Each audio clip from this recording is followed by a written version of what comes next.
You have 3 apples, 3 oranges, 2 grapefruit, and 2 grapefruit, and you arrange them at random on a table. What is the probability that the random arrangement puts fruit of the same kind together? Try with both permutations and distinguishable permutations. Alright, so let's compute this first using permutations.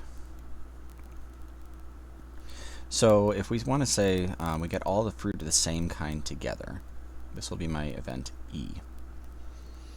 So the number of ways that I could have all the fruit of the same kind together, well, there's essentially, I could do all the apples, then all the oranges, then all the grapefruit, or I could do all the apples, then all the grapefruit, then all the oranges, or, there's the 3 individual groups that I would permute. First figure out their, the order. In order for them to all be together, I want to do all of one, then all of the next, then all of the third. So I'm going to start off with saying 3 NPR 3, or 3 factorial. Actually, let's just do that, 3 factorial. That would be the number of ways that I could arrange the 3 groups. And then within each group, there's a number of different ways that I could arrange the apples, for instance. So for each of the 3 factorial ways I could arrange the individual groups, there are also 3 factorial ways that I could arrange those 3 apples. There are 3 factorial ways I could arrange the oranges, and there are 2 factorial ways that I could arrange the grapefruit.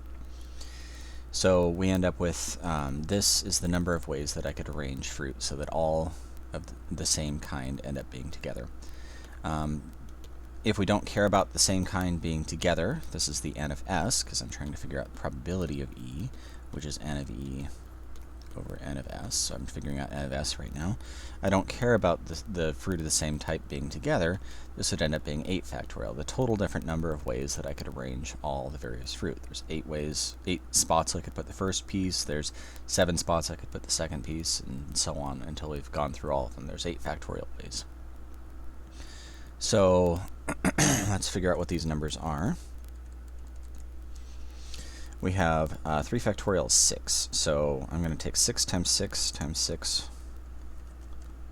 times 2, so that would be 432 over 8 factorial. That one I don't happen to have memorized. That one's a big number. Over into probability, down to factorial, that's going to be 40,320, 40320. And just a quick reminder, when I say 8 factorial, this is the same thing as 8 permute 8. It's just going all the way to the end. It's just easier and quicker to write out 8 factorial rather than 8 permute 8. Alright, so that is that. Let's do 432 divided by 40320, and I'm going to try to have my calculator reduce this fraction. Let's see if it can do it. It can. 3 out of 280. So let's think about with distinguishable permutations. Let's think about how this would be any different. If we have the fruit of the same kind together, n of E would now be saying, well, there's, 3 factorial ways that I could arrange those individual groups. I could still do apples, then oranges, then grapefruit, or I could do apples, then grapefruit, then oranges, and so on. But within the apples, if these are all indistinguishable from one another, there's only one way to arrange the apples, there's only one way to arrange the oranges, and there's only one way to arrange the grapefruit, or at least one distinct way, because I can't tell the difference between the individual fruit. So my numerator ends up just being 3 factorial. My denominator, again, figuring out probability of E is equal to n of E over n of s, so I'm trying to figure out what n of s should be. The number of distinguishable permutations of these fruit, this is just like when we're talking about rearranging the letters in the word Mississippi. There are 8 factorial fruit here total. There are 3 factorial apples, 3 factorial oranges, or, there's 3 apples, 3 oranges, and there's 2 grapefruit. And the way we do distinguishable permutations is we divide each of those numbers.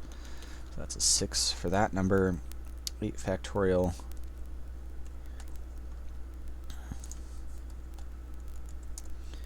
divided by parentheses 6 times 6 times 2. That's 3 factorial, 3 factorial, 2 factorial. That's 560. So this is 6 out of 560. And at first, those might appear to be different numbers, but you'll notice if I was to take 6 over 560, and convert this into lowest terms, it is also 3 out of 280. Now, if I was to write these a little bit differently, you might actually see, well, you might already start to see the 3 factorial, 3 factorial, 2 factorial, those things right there exactly match up with those things right there. And let's, instead of writing these with big numbers, let me write them this way. 3 factorial, 3 factorial, 3 factorial, 2 factorial over 8 factorial. That's what this number was. And this other number, it had a compound fraction, or complex fraction, or whatever you want to call it. Compound makes me always think of compound fractures. So we're taking a fraction divided by a fraction.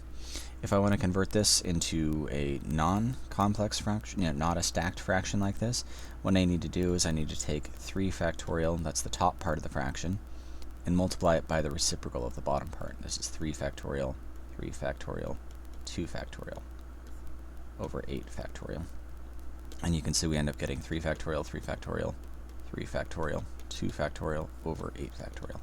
So this stuff that was down there essentially is the same as being up there, and you can see that's why these two numbers are the same, and it's not just dependent on this one problem. It will always happen that these numbers will be the same, whether I use distinguishable permutations or just normal permutations. Whichever one of those made more sense to you is the way I would go with this one.